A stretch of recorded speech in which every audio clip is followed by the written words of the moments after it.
Hi everybody, Mr. Stevens here. We are currently reading Hatchet by Gary Paulsen, and we are on Chapter 3.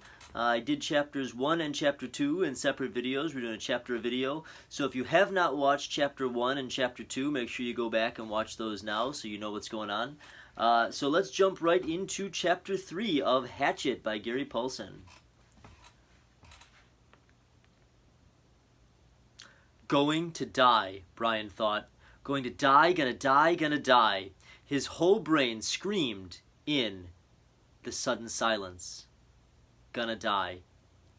He wiped his mouth with the back of his arm and held his nose down. The plane went into a glide, a very fast glide that ate altitude, and suddenly there weren't any lakes. All he'd seen since they started flying over the forest was lakes, and now they were gone. Gone! Out in front, far away at the horizon, he could see lots of them. Off to the right and left, more of them, glittering blue in the late afternoon sun. But he needed one right in front. He desperately needed a lake right in front of the plane, and all he saw through the windshield were trees. Green death trees. If he had to turn, he didn't think he could keep the plane flying. His stomach tightened into a series of rolling knots, and his breath came in short bursts. There! Not quite in front, but slightly to the right, he saw a lake, L-shaped, with rounded corners, and the plane was nearly aimed at the long part of the L, coming from the bottom and heading to the top. Just a tiny bit to the right. He pushed the right rudder pedal gently, and the nose moved over. But the turn cost him speed, and now the lake was above the nose. He pulled back on the wheel slightly, and the nose came up. This caused the plane to slow dramatically, and almost seemed to stop and wallow in the air.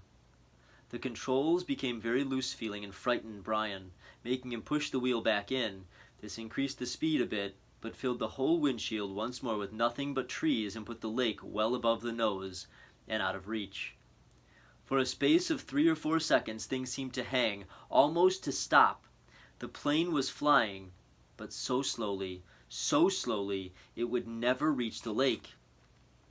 Brian looked out to the side and saw a small pond, and at the edge of the pond, some large animal, he thought it was a moose, standing out in the water.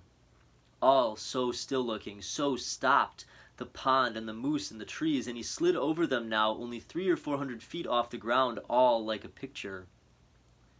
Then, everything happened at once. Trees suddenly took on detail, filled his whole field of vision with green, and he knew he would hit and would die, but his luck held, and just as he was about to hit, he came into an open lane, a channel of fallen trees, a wide place leading to the lake. The plane, committed now to landing, to crashing, fell into the wide place like a stone, and Brian eased back on the wheel and braced himself for the crash. But there was a tiny bit of speed left, and when he pulled on the wheel, the nose came up, and he saw in front of the blue of the lake, and at that instant, the plane hit the trees.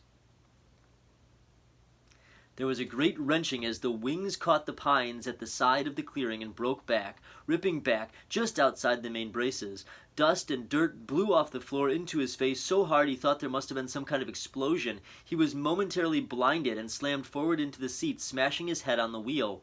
Then a wild crashing sound, ripping of metal, and the plane rolled to the right and blew through the trees, out over the water and down to slam into the lake, skip once on the water as hard as concrete, water that tore the windshield out and shattered the side windows, water that drove him back into the seat. Somebody was screaming and screaming as the plane drove down into the water. Someone screamed tight animal screams of fear and pain, and he did not know that it was his sound, that he roared against the water that took him and the plane still deeper down into the water.